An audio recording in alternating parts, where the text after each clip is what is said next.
भारत के चंद्रयान 3 मिशन के साथ रूस के लूना 25 को भी चांद के साउथ पोल पर लैंडिंग के लिए भेजा गया था। अनियंत्रित कक्षा में घूमने के बाद लूना 25 चंद्रमा से टकराकर क्रैश हो गया। ये कैसे और क्यों हुआ, चलिए इसके बारे में बात करते हैं, तो वीडियो में अंत तक बने रहिए।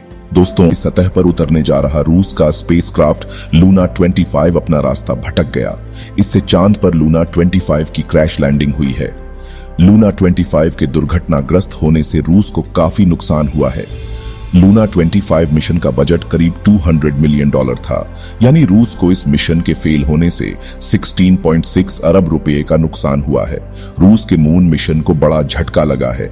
चांद पर रूस की पहुंचने की उम्मीदें खत्म हो गई हैं, क्योंकि उसका अंतरिक्ष यान लूना 25 क्रैश हो गया है। रूस की अंतरिक्ष एजेंसी रोसकोस्मोस ने रविवार को इस बात की आधिकारिक पुष्टि की। लूना 25 की सोमवार को चंद्रमा की सतह पर लैंडिंग की तैयारी थी। रूसी एजेंसी की तरफ से बताया गया है कि लूना 25 propulsion मैनूवर के समय चंद्रमा की सतह से टकरा गया था, जिसकी वजह से वह हादसे का शिकार हो गया। दुनिया भर के वैज्ञानिकों में इस बात को लेकर बहस छिड़ गई है कि आखिर लूना 25 के साथ आखिरी पलों ऐसा क्या हुआ होगा। स्पेस एजेंसी ने बताया कि शनिवार को उसका स्पेसक्राफ्ट से संपर्क टूट गया था। प्री लैंडिंग ऑर्बिट बदलने के दौरान इसमें गड़बड़ी हुई थी। लूना को 21 अगस्त को चंद्रमा के साउथ पोल पर लैंड होना था। रोसकोस्मोस ने बताया कि लूना 25 के फ्लाइट प्रोग्राम के अनुसार प्री लैंडिंग कक्षा 18/100 किलोमीटर में प्रवेश कराने के लिए कमांड दिया गया था। ये कमांड भारतीय समय अनुसार शनिवार दोपहर 4:30 बजे दिया गया था।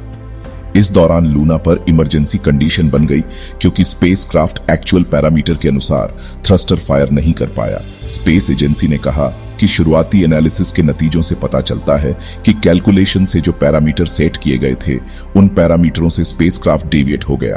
कैलकुलेटेड वैल्यू जितनी चाहिए थी, ये उससे ज्यादा थी। इससे थ्रस्टर ज्यादा देर के लिए फायर हुए और स्पीड कम होने से स्पेसक्राफ्ट एक ऑन ऑफ डिजाइन ऑर्बिट में चला गया और चांद पर क्रैश हो गया। लूना 25 को 11 अगस्त को सोयूज 2.1B रॉकेट के जरिए वोस्तोनी कॉस्मोड्रोम से लॉन्च किया गया था। लूना 25 को उसी दिन अर्थ की ऑर्बिट से चांद की तरफ भेज दिया गया था। स्पेसक्राफ्ट 16 अगस्त को चांद की 100 किलोमीटर की ऑर्बिट में पहुंच गया था। स्पेशली फॉर्म्ड इंटरडिपार्टमेंटल कमीशन अब लूना 25 के क्रैश होने की जांच करेगा।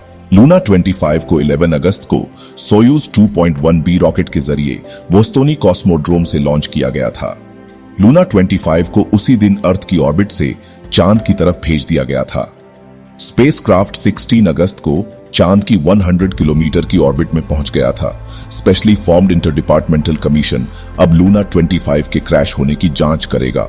रूस ने 47 साल बाद चांद पर अपना मिशन भेजा था। इससे पहले उसने 1976 में लूना 24 मिशन भेजा था। लूना 24 चांद की करीब 170 ग्राम धूल लेकर सुरक्षित रूप से पृथ्वी पर वापस पहुंचा था। अभी तक जितने भी मून मिशन हुए हैं, वो चांद के इक्वेटर पर पहुंचे हैं। यह पहली बार था कि कोई मिशन चांद के साउथ पोल पर लैंड करने वाला था। रूस से पहले भारत ने पिछले महीने 14 जुलाई को अपना तीसरा चंद्र मिशन चंद्रयान 3 भेजा था। यह पृथ्वी और चंद्रमा के चारों ओर चक्कर लगाते हुए चांद की सतह के करीब पहुंच चुका है। वहीं भारत की स्पेस एजेंसी इसरो ने चंद्रयान 3 मिशन को 14 जुलाई को लॉन्च किया था।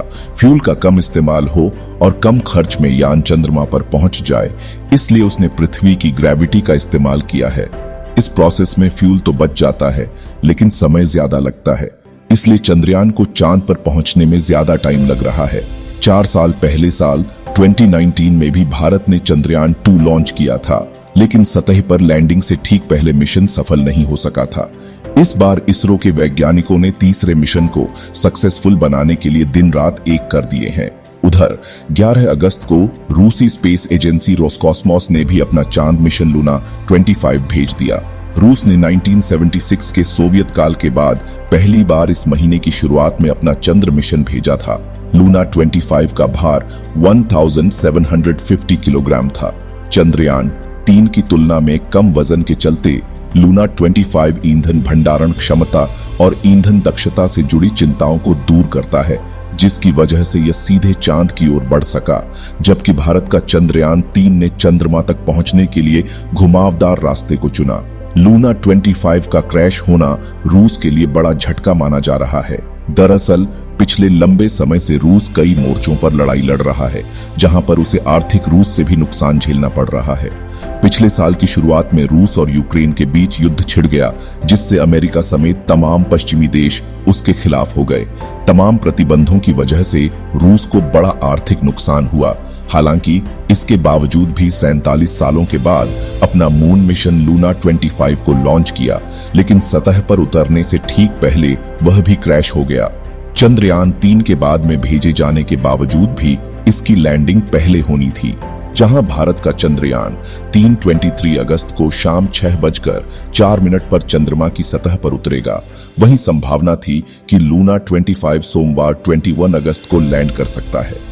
लेकिन शनिवार को अचानक आई गड़बड़ी के बाद रविवार को चांद की सतह से टकराने के बाद लूना 25 चंद्रयान 3 से रेस हार गया। लूना 25 चंद्रमा के बोगुस्लावस्की क्रेटर के पास लैंड करने वाला था, जबकि चंद्रयान मैंजिनस यू क्रेटर के पास लैंड करेगा। इसके कोऑर्डिनेट 69.36 डिग्री साउथ और 32.34 डिग्री ईस्ट हैं। इन दोनों क्रेटर्स के बीच की दूरी 100 किलोमीटर से ज्यादा है। अब अगर चंद्रयान 3 मिशन सक्सेसफुल होता है तो भारत चंद्रमा के साउथ पोल पर उतरने वाला पहला देश बन जाएगा। लूना 25 मिशन का मकसद क्या था?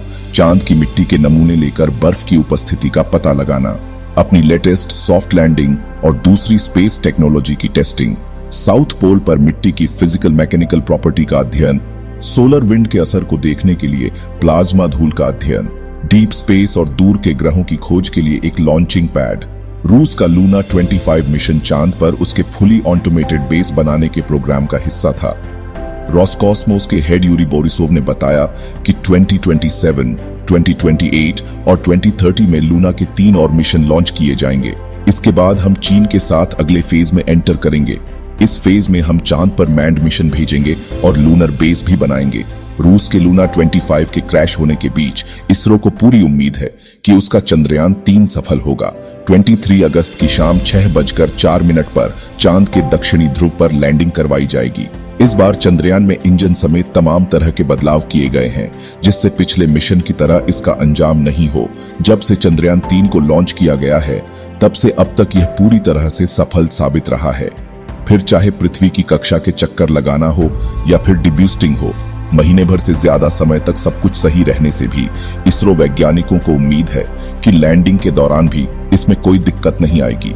चंद्रमा के दक्षिणी ध्रुव को लेकर वैज्ञानिकों की विशेष रुचि है, जिसके बारे में माना जाता है कि वहां बने गड्ढे हमेशा अंधेरे में रहते हैं और उनमें पानी होने की उम्मीद है।